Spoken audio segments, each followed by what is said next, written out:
समोर जमलेल्या माझ्या सर्व बळी वंशज बंधू आणि भगिनींनो,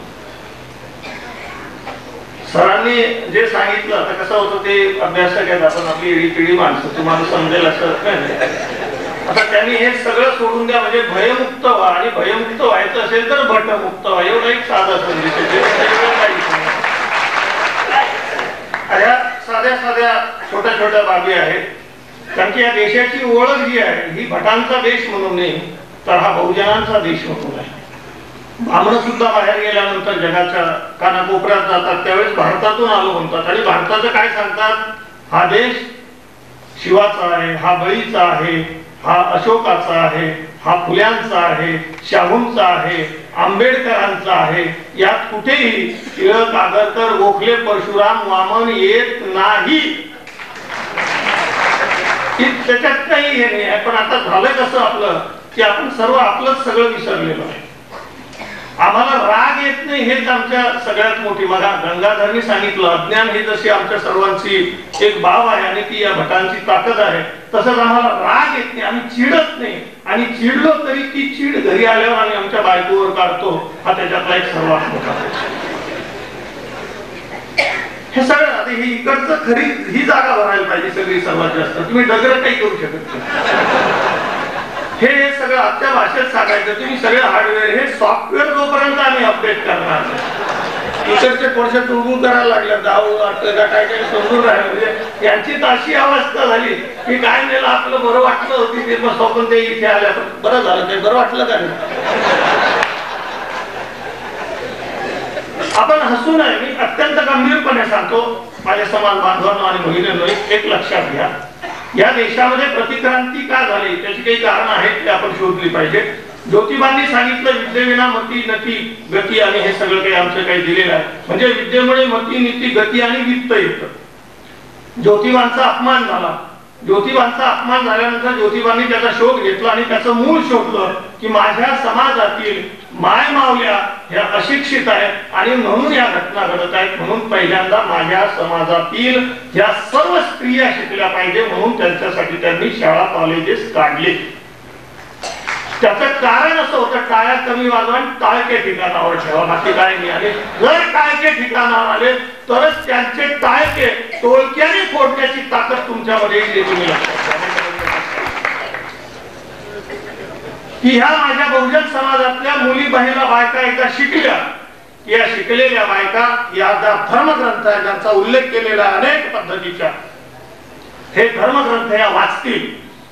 हे धर्मग्रंथ वाचल्यानंतर त्याचा अर्थ त्यांना समजेल, आणि एकदा त्याचा अर्थ त्यांना समजला तर त्यांच्यावर झालेल्या अन्यायाच्या विरुद्ध त्या पेटून उठतील आणि हे धर्मग्रंथ भट्टीत टाकतील. केवळ त्या तेवढ्यावरच थांबणार नाही, तर असे धर्मग्रंथ लिहिणारे भट सुद्धा भट्टीत घालायला त्या कमी करणार नाहीत. ही ज्योतिबांची अपेक्षा होती.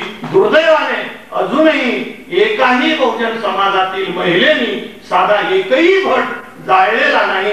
ही आमच्यासाठी लाजीरवाणी बाब आहे, आणि म्हणून तुम्ही स्वतःला तपासून घेतलं पाहिजे. आणि तुम्ही डंगर काय करणार आहे, घरी गेल्यावर कधी सांगणार आहे आमच्या आईला. सगळ्यांची तक्रार काय असते, आम्हाला सत्यनारायण बिलकुल पटत नाही हो, पण ती माय म्हणते ना आमची अडाणी बाई आहे, बायको तरी अडाणी आहे. ज्याला वाटत असेल आपली माय अडाणी आहे, आपली बायको अडाणी आहे, ते एक नंबरची अडाणचोट आहे. पहिल्यांदा लक्षात,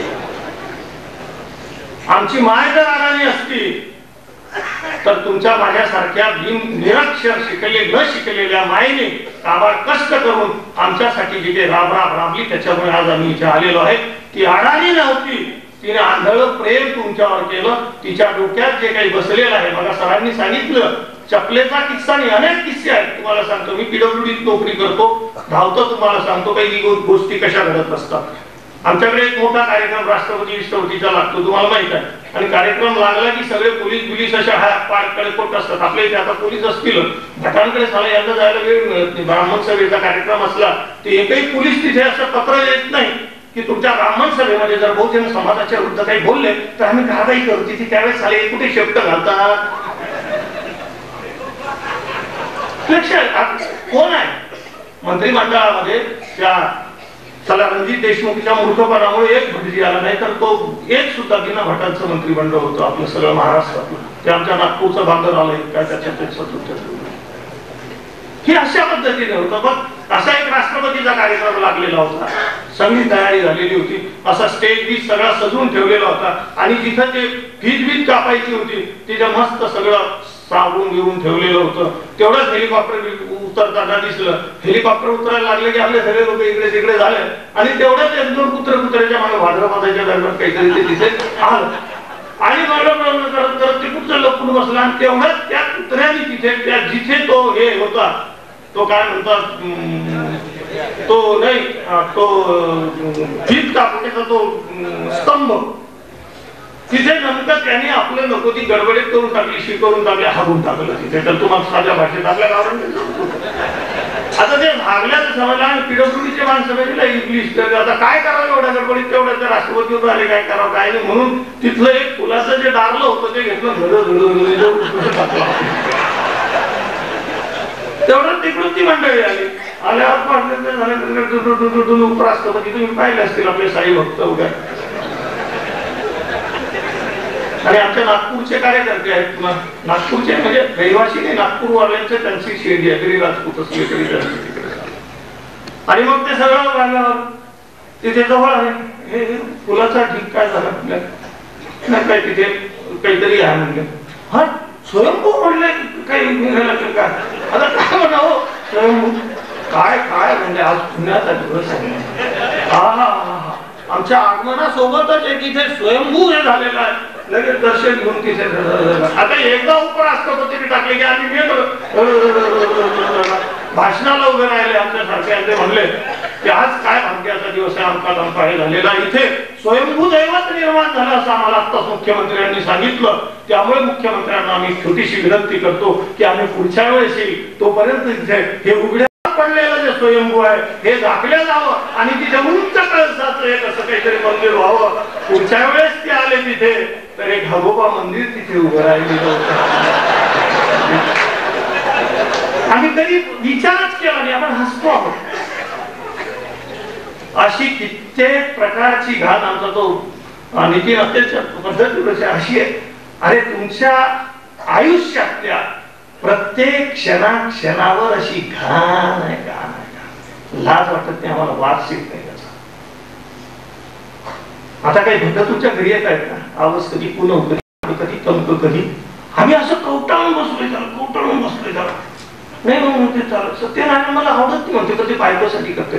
बायको म्हणजे दारू पिऊ नको कधी खेळू नको पाहिजे करू काम करू नको त्यावेळेस कुठे जाते तुमची लाच नाही करावी असं का म्हणत नाही. तुम्ही यांना कधी बाहेर भेटाय का कधी समजून भेटाय का.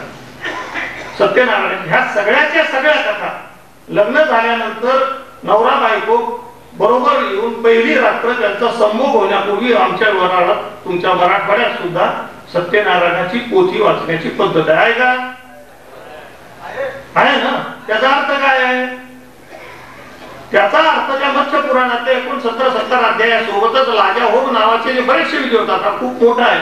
त्याचा अर्थ एकच आहे की श्री सत्यनारायणाची कथा करत असताना मम तो जे डंगर म्हणतो मम ते म्हणतो मी माझी बायको आमची जी काय आहे हे देवा तुला आता संपूर्ण भावनेने विश्वासाने वाहिलेली आहे. तू तिचा आता उपभोग घेतलेला आहे आणि तुझा उपभोग घेऊन झाल्यानंतर तू मला तिची सेवा करण्यासाठी परत दिलेली आहे. मी नम्रपणे तिचा स्वीकार करतो आहे.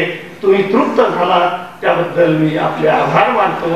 आता मला तिच्याबरोबर झोपू द्या. आता करायचं तर काय ना तुम्हाला ज्याला आपली बायको बाबलाबरोबर झोपवायची पहिल्यांदा सवय लागलेली आहे तो बाकी त्याच्याबद्दल काय बोलणार. अस्मिता किती असते पहिली त्या सगळ्या बाबी. सुरुवातीला 2 गाणे म्हटले कसे वाटले बरे वाटले रंगातदार वाटले.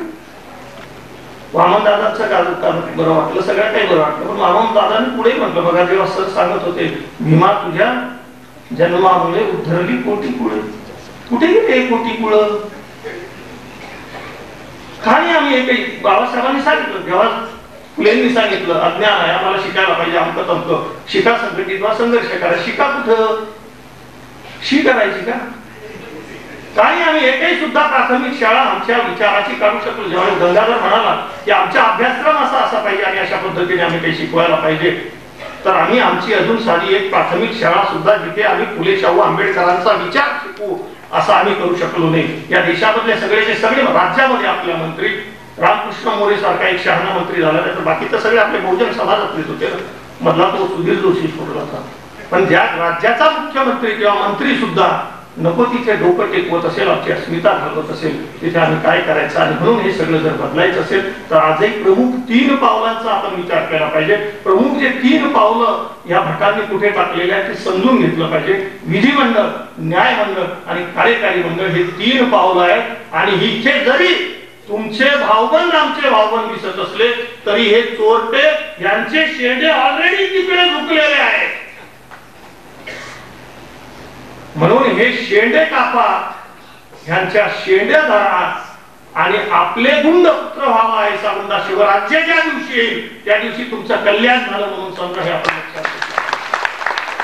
आता अनेक लोक सरांचं बळीवंश पुस्तक संपलेलं आहे, त्याच्यामुळे आपल्याला बाहेर विक्रीसाठी उपलब्ध नाही. त्याबद्दल मी अत्यंत दिलगिरी व्यक्त करतो. आपल्या सर्वांची माफी मागतो. पण टप्प्याटप्प्याने येईल तुमच्याकडे, त्यावेळेस आपण नक्की विकत घ्या. सरांनी त्यामधलं प्रकरण 10 आहे, मला वाटतं 10व्या प्रकरणामध्ये बहुजन समाजाच्या पराजयाची कारण हे अत्यंत प्रभावी प्रकरण लिहिलेलं आहे. ते तुम्ही, माझी अशी इच्छा आहे की बळीवंश जेव्हा केव्हा येईल, तुमचा परभणीकरांचा सगळा उत्साह पाहिल्यानंतर असं वाटतं मला की पहिल्यांदा तुम्ही सगळ्या माय मावल्या, तुम्ही या डगरांच्या नादी लागूच नका. बळीवंश आलं की पहिलं तुम्ही चोरून जे दुसरं वाचताना ते जाळून टाका आणि हे चोरून वाचायला शिका पोरा. घरघरची कहाणी पण तुमच्या कसली घरघरची कहाणी, ती आपल्याकडे होते का कधी असं त्यांची कहानी झाली, त्यांना ते नाव सुद्धा आपल्यासारखी नसतात. हे बळीवंश 10वा तुमच्या मुलांना, महिलांना, मुलींना आम्ही वाचून दाखवलं पाहिजे. पारायण याची लावा. आणि या बळीवंशामध्ये सरांनी ह्या 10व्या प्रकरणामध्ये साध्या उल्लेख त्यांनी सांगितलेला की आम्ही आमच्या चळवळीच्या माध्यमातून ह्या चळवळी चालवत असताना आमच्या समोर अनेक प्रश्न असतात. मनुष्यबळाची अडचण असते, अर्थबळाची अडचण असते, आणि ज्यांच्यासाठी ही सगळी मरमर करतो आम्ही, त्यांना माहीतच नसतं की डॉक्टर आहा साळुंके किंवा दुसरा आमचा साळुंके यांच्यासाठी काहीतरी मरमर करतोय म्हणून ते आपल्याला. हे सगळं जर तुम्हाला भरून काढायचं तर नेमक्या ह्या चळवळीच्या माध्यमातून अनेकदा कसं होतं, सरांनी त्यात अत्यंत चांगल्या पद्धतीने लिहिलेलं आहे की आम्ही ह्या चळवळी चालवत असताना कधी कधी आमचा नुसता एवढा पोवाटा किंवा एवढी बोंब करतो आम्ही की भटांना नुसतं जागृत करतो आम्ही, आणि ते जागे होतात. आम्ही झोपायला लागतो, संत होतो, शांत होतो, आणि ते त्यांची पुढचे डावपे टाकतात की तुम्ही जे बोंबलत होते तर तुमच्या तोंडात गोळे घालून कसे बंद केले पाहिजेत. म्हणून अर्धवट चळवळीमुळे अनेकदा बहुजन समाजाच्या चळवळी फेर गेलेल्या आहेत. म्हणून चळवळ ही पूर्ण झाली पाहिजे. त्यासाठी संभाजी ब्रिगेडच्या पोरांनी सांगितलं होतं, अरे भंडार करतो झाकी है, अभी नागपूर का कार्यालय बाकी है. जर तुम्ही बळीवंश हात वाटत असेल तर एकदा तरी कोणीतरी घ्या. या सुनंदा जोकर 28 तारखेला मागच्या नोव्हेंबरच्या, बरोबर आहे ना, 28 नोव्हेंबरला शिक्षक दिनाच्या दिवशी 28,000 महिला ज्योतिबा फुलेंना विनम्र अभिवादन करण्यासाठी त्यांच्या स्मृती दिनाच्या दिवशी आमच्या जिजापुरामध्ये जमले आहेत. ज्याला फक्त पुणे म्हणतात ते सुद्धा आपल्याला नाव बदलायचं आहे. शिवराज्य आल्यानंतर या सगळ्या गोष्टी करून घेऊ आपण. घटनेने हळूहळू वेळ आली तर घटना बदल करू. एकदा सिद्ध झाला ना, ब्रिटिशर्स बाहेरचे होते तसे ब्राह्मण बाहेरचे आहेत. जे आपल्या सरकारमध्ये एक तत्व असतं, जर एखाद्याला नोकरीतून कमी करायचं असलं तर काय करतो आपण, जो उशिरा लागला त्याला अगोदर घरी जावं लागतं, बरोबर आहे. ब्रिटिशर्स उशिरा आले म्हणून ते अगोदर गेले, हे पहिले आले, आता त्यांची मागणी. म्हणून ब्राह्मणांना हा देश तुमचा नाही, हा देश आमचा आहे. तुम्ही कमावलेली मालमत्ता हरामाची आमची आहे, ती आम्ही आता हिसकावून घेऊ. प्रसंगी त्याच्यासाठी या देशातील घटनेत बदल करू. की ब्राह्मणांना चालते व्हा, कदाचित ते सुद्धा करावं लागेल. आता आमचे बरेचसे लोक म्हणतात की नाही होते, चांगले 10% ब्राह्मण चांगला असतो, पुरोगामी असतो हे ज्याच्या डोक्यात येईल तो माणूस जनावर आहे एवढं तुम्ही गृहीत धरा, बाकी तुमचं तुम्ही ठरवा. ब्राह्मण हा तुमचा मित्र असू शकतो, तुमचा पार्टनर असू शकतो, नवरा बायको कोणीही तुमचं त्याच्यासाठी असू शकतं, पण मग गंगाधरनी सांगितलं त्याप्रमाणे तो कधीही तुमचा मुक्तीदाता असू शकत नाही पहिल्यांदा. आणि म्हणून सरांनी जे सांगितलं की या अर्धवट चळवळी होतात आपल्या. दुसरं तुम्हाला असं सांगितलं जातं, सरांनी सांगितलंय की आता वेद संस्कृत हे तर सगळं मोकळं आहे, हे कुठं आता बंद आहे आम्हाला, बरोबर आहे. आपल्याला तो खरंच झालं, संस्कृतही आपल्यासाठी शिकता येतं, वेदही आपल्याला वाचता मिळतात. आता गिरखपूर वाले 1080 रुपयात एवढे मोठे गठ्ठ बाळ आपले हे देतात, रद्दीत विकले तरी पुन्हा तेवढे पैसे परत मिळतात, पुन्हा काही घ्यायची तर गरज नाही. आणि कशाला आपण उगीचे करतो. पण पुन्हा लक्षात घ्या, सरांनीच त्याच्यामध्ये त्याचं हे दिलेलं आहे की ज्या वेळेस हे वेद असेल, संस्कृत असेल, काही हे पर्टिक्युलर अशा काही बाबी असतील, त्यावेळेस हे या देशामध्ये सत्ता संपत्ती प्रतिष्ठा मिळवण्याचे प्रमुख साधन होते. आजची जशी आमदारकी खासदारकी आहे तशा पद्धतीची ती बाब होती. आता तुम्ही संस्कृतचे वेद रस्त्यावर जरी टाकून दिले तरी गाढव त्याला वळसा घालून जाणार नाही, ही त्याची किंमत झालेली आहे. आता तुम्हाला you must learn English only, Sanskrit मध्ये काही होत नाही. म्हणून जर संस्कृतचं तेवढं महत्व असतं तर ही भटाची कार्टी संस्कृत शिकली असती, हरामखोर इंग्लिश शिकले आणि परदेशात जाऊन स्टाईल झालेले आहेत. आणि तुम्हाला सांगतात संस्कृतीचं महत्व दोष त्याचा नाही आहे, दोष मी बामणांना बिलकुल देते, तुमचा आमच्यावरच विश्वास राहिला नाही ना. विश्वास आहे का? ह्या सगळ्या बाबी छोट्या छोट्या जरी वाटत असल्या तरी आपण समजून घेतल्या पाहिजे. आणि म्हणून मनाची गाणी तुम्हाला जशी आवडली, अनेक प्रकारची प्रतिभा ही मुलं कधीतरी गायली असती का? आमच्या सगळ्यांच्या घरामध्ये, आमच्या समाजामध्ये, आमच्या गल्लीमध्ये आमची पोरं अत्यंत चांगल्या. आमची अडचण अशी आहे की आपलं एखादं पोरग मेरिट मध्ये 100%, मला साहेब जेव्हा सांगत होता इथे की प्रतिभा कशाची बुद्धिमत्ता, आणि ही सगळी निकामी नीच हलका हरामखोर जमा, त्यांच्याकडे कशाची बुद्धिमत्ता नाही, सगळं आमचं कमवलेलं आहे. आमची पोरं तुम्ही बघा, थोडासा प्रामाणिकपणा या मास्तरांनी करायला सुरुवात केल्यानंतर गेल्या 12, 15, 20 वर्षाचा तुम्ही 10वी 12वीचा निकाल बघा, एकही भटाचं काढता आणि काढती 1 नंबरवर नाही. आपल्या मराठवाड्यामध्ये भूकंप झालेला असताना सुद्धा 10वी 12वीला पहिले आलेले पोरं ही आपली बहुजन समाजाची होती, हे तुम्ही लक्षात घेतलं पाहिजे. त्यामुळे विद्या ही कुठेतरी पुण्याच्या त्या सदाशिव पेठेमध्ये असते, हे तुमच्या डोक्यातलं जे काही घाण आहे ही पहिल्यांदा बाहेर काढा. ती आमच्या महारानावर येऊन वाड्यात, तांड्यात, पाड्यात, परभणी जिल्ह्यातल्या कुठल्या तरी गावामध्ये अत्यंत सुखाने नांदते आहे आणि घेते आहे, तिचं माहेरही हे आहे, हे सासरही हे आहे. ही अवस्था असतानाही आमचं जर पोरग पहिलं दुसरं आलं आणि कौतुक करायला गेलो तर आपण आपसात बोलतो काहीतरी मॅनेज केलं असेल. आमच्या कला आहे, कलांच्या बद्दल आम्हाला आवड आहे, जतन करतो आम्ही, परंतु कधी असं म्हणत नाही त्यांची ती काय करायला लागली, बाबा काय कलाकार आहे. टीव्ही आला, टीव्ही साध्या बातम्या वाचणाऱ्या बायकाच्या साऱ्या फटतू पण आमच्या अजूनही आम्ही पोरींना काय सांगतो, नाही रेखा कुठेही जाय पण दिवस मावळ्याच्या आत बरोबर. कशी काय टीव्हीवर 9:30 वाजता बातम्या वाचेल तुमची? आम्हाला अजूनही नाही. माझे अनुभव तुमच्या सगळ्यांचे आहे. आम्ही सगळे सरकारी नोकऱ्या बिकऱ्या इकडे तिकडे कुठे उद्योग व्यवसाय करत नाही, दिवसभर कुठेतरी घेतलंच असतो. चालेल नको तिकडे या मांडीवर त्या मांडीवर खातात कामी संध्याकाळी घरी आलो. घरी आल्यानंतर बायकोला काहीतरी त्या दिवशी नेमकी ती जोशी देशपांडे कुलकर्णीकडे जाऊन याचे काकू तिकडे दिसले दिसत्या आणि सहजी विचारते, काकू एवढ्या सजल्या दिल्या कुठे चालल्या? नाही का एवढीच आपली नाही, पण तरी नाही मग घरात मी अशीच राहत असते. आणि आपल्या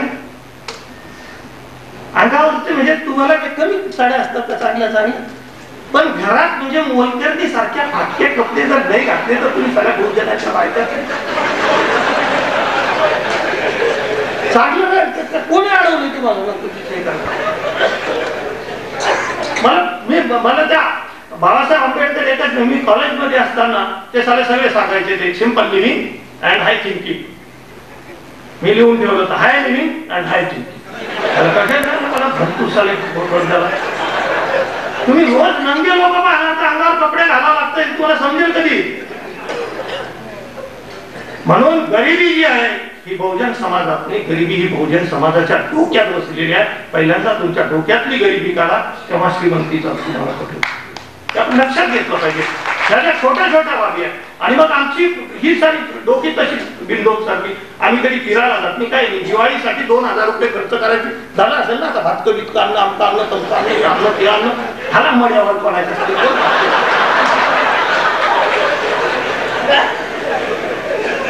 आणि तुम्ही परभणी सोडणार नाही, पूर्णा सोडणार नाही, कळमनुरी सोडणार नाही. बाहेर काय चाललं मला साहेबचं भाषण मायच्यान सांगा तुम्हाला किती जणांना समजलं.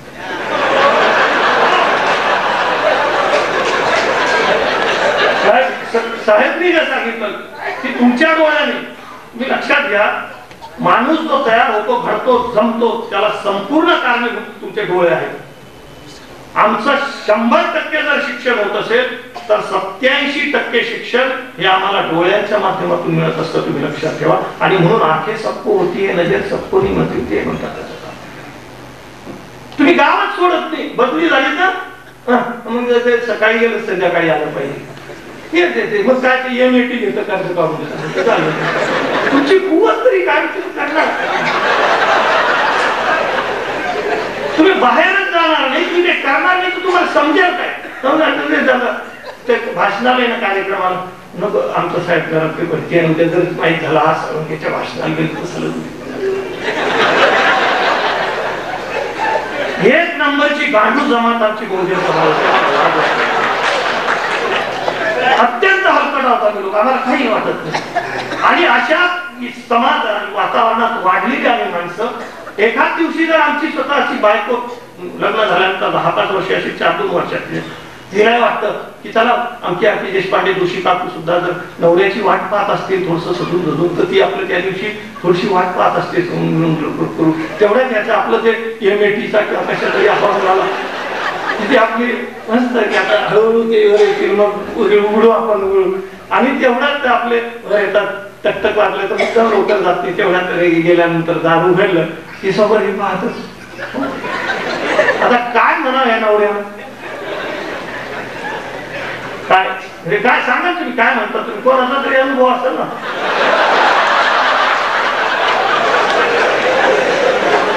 आहे ना तुम्हाला अनुभव. काय म्हणावं या नवऱ्यानं. हा आमचा बहुजन समाजातला 99.99% घाईताळ गेलं. आपल्या बायकोला कोणासाठी नटली. आणि जिथे तुमच्या बायकोवर तुमचा विश्वास राहिलेला नाही तिथे तुम्ही कोणावर काय क्रांती करू शकत नाही. म्हणून क्रांती ही विचार आणि शब्दाने होत असते, पण त्याच्यासाठी रक्त सळसळायला लागते. आणि म्हणून 4 शब्द बोलल्यानंतर मला हे आनंद आहे या पोरांच्या बद्दल. टाळ्या वाजवा. त्या पोरांनी जर भंडार मला अभिमान वाटतो. मला कुठेही ते नाकारावं वाटलं नाही. फक्त मी एकच अट घातली की सध्या जाळू नका. आणि आता तुम्ही जाळलं तरी हरकत नाही, पण तुमची जाळण्याची ताकद राहिली. असं का होतंय. कारण की आम्ही बहुजन समाजातली माणसं एकमेकांच्यासाठी जीव देण्या इतकं एकमेकावर प्रेम करतो हे सत्य आहे, पण एकमेकावर विश्वास ठेवत नाही. हे अत्यंत दुर्दैवच. पहिल्यांदा विश्वास ठेवायला शिका. एकमेकांच्या आम्ही जवळ आलं पाहिजे. Near you come better you feel. बिनकामाचं ज्या दिवशी बहुजन समाज एकमेकांकडे जायला सुरुवात करेल, आजपासून एकच शपथ घ्यायची जेवढे उरले तेवढे सगळे, की रोज 5 नवीन बहुजन समाजातल्या घरी बिनकामाचं जायचं. तुमचं शेपूट कोणाच्या गांडी खाली अडकल्यावर तर तुम्ही वाटेल ते करता. त्याच्यात काय तुम्हाला सांगितलं. तुम्ही बिनकामाचं काही काम नाही, वाट वापरी करू जायचं. त्याच्यात फक्त एकच तोटा आहे की ह्या बहुजन समाजातलं एकच तोटा असतो कोणाकडे गेलं तर, जर चहाच्या वेळेस गेलं तर चहा घेतलाच पाहिजे, जेवायच्या वेळेस गेलं तर जेवलाच पाहिजे. बरोबर आहे. बरोबर आहे. हेच एवढंच आहे. म्हणजे त्याच्यात तुमचं नुकसान काय. रोज 5 नवीन घर होतात. परस्पर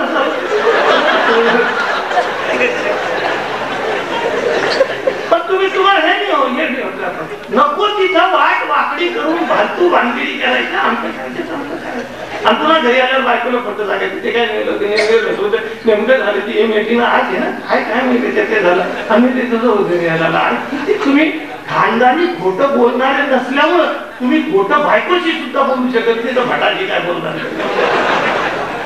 त्याच्यासाठी खानदानी खोटं बोलण्यासाठी जन्म घ्यावा लागतो ते फक्त भटायला म्हणतो तुम्हाला. म्हणून ह्या सगळ्या बाबी मी गमती सांगत असताना आपण लक्षात घेतलं पाहिजे. हे संपूर्ण 10वं प्रकरण जे आहे हे अत्यंत तुम्ही बारकाईने वाचा. हे जे काही विषय आहेत मगापासून मी इथे मांडलेले आहेत सगळ्या ज्या काही आपल्या तुमच्या सगळ्या ज्या आज कलाकार्या आहेत या सगळ्या कलाकार्या आता फुलून आलेल्या आहेत. एक संधी मिळालेली आहे. मी खरंच सांगतो तुम्हाला आता पुन्हा कोणीही बळी तुमच्यासाठी येणार नाही. तुका म्हणे नाही मोक्षाचे गाठोडे आलोली निराळे झाल्या. काळाच्या ओघामध्ये एक एक बळी हेच आपले अवतार आहे. बाबासाहेब आंबेडकरांच्या नंतर डॉक्टर हा सावंतेसारखा बळी तयार झालेला हा भाग आहे. पुन्हा पुन्हा सांगतो टाळ्या वाजवू नका माझ्या समान बांधवांनी. पण आता ह्या पुढे आमचा बळी कुठल्याही वामनाच्या पायाने चिरडल्या जाणार नाही तर आमचे बळी वंश आमच्या चिरडल्या गेलेल्या बळीचा बदला घेण्यासाठी स्वतःच्या पायाची ताकद लावतील आणि अशा पद्धतीने हे वामन चिरडून काढतील. ती जर शपथ घेता येत असेल तर टाळ्या वाजवा नाहीतर छान करा.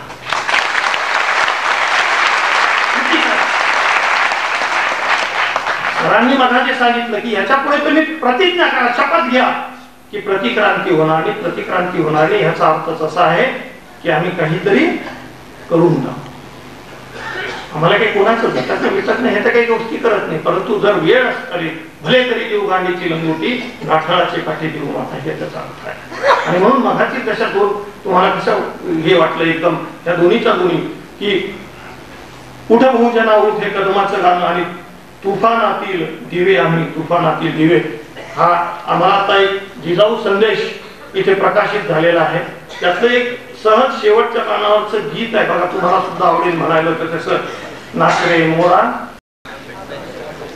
ती चाल बरोबर नाच रे मोना नाही त्याला कसं आहे नाच रे भटा बळीच्या धनात नाच रे भटा नाच ब्राह्मणानं समाज पिंजला आता मला ते सला अजून ते जमून नाही राहिलं म्हणजे ब्राह्मणानं समाज पिंजला रे समतेचा विचार आपला आवाज थोडासा त्या लताच्या कमी आहे त्याच्यामुळे तुम्हाला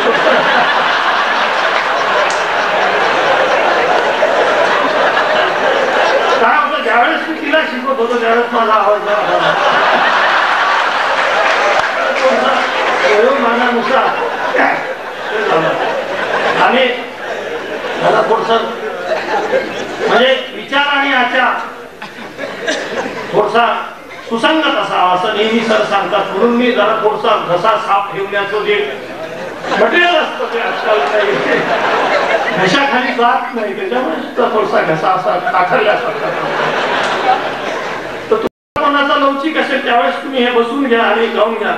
तर असं आहे ब्राह्मणाचा समाज पिंजला रे समतेचा विचार गंजला रे संघाची जाळी वाट झाली शेळी वाढव पसारा नाच नाच रे भटा बळीच्या धनात नाच रे भटा नाच ज्योतिबाची चळवळ थांबली रे सत्तेची जोडी तुझी जमली रे समाजात छान छान हिंदुत्वाचं गुणगान वाढव पसारा नाच नाच रे भटा नाच नाच रे भटा नाच बळीचा पैसा घे रे तू नाच रे भटा पैसा कुठे जाणार तुमचा नाचला की अरे तो नुसता तसा येतो तर नाचल्यावर तुम्ही काय काय देणार हे वेगळं सांगण्याची गरज नाही. आणि म्हणून आज जर खरोखर तुम्हाला हे सगळं आवडलं असेल तर एवढे जमले एवढ्याने एकच करा की उद्यापासून ब्राह्मणाच्या नादी लागणार नाही मायेची शपथ घेऊन सांगा.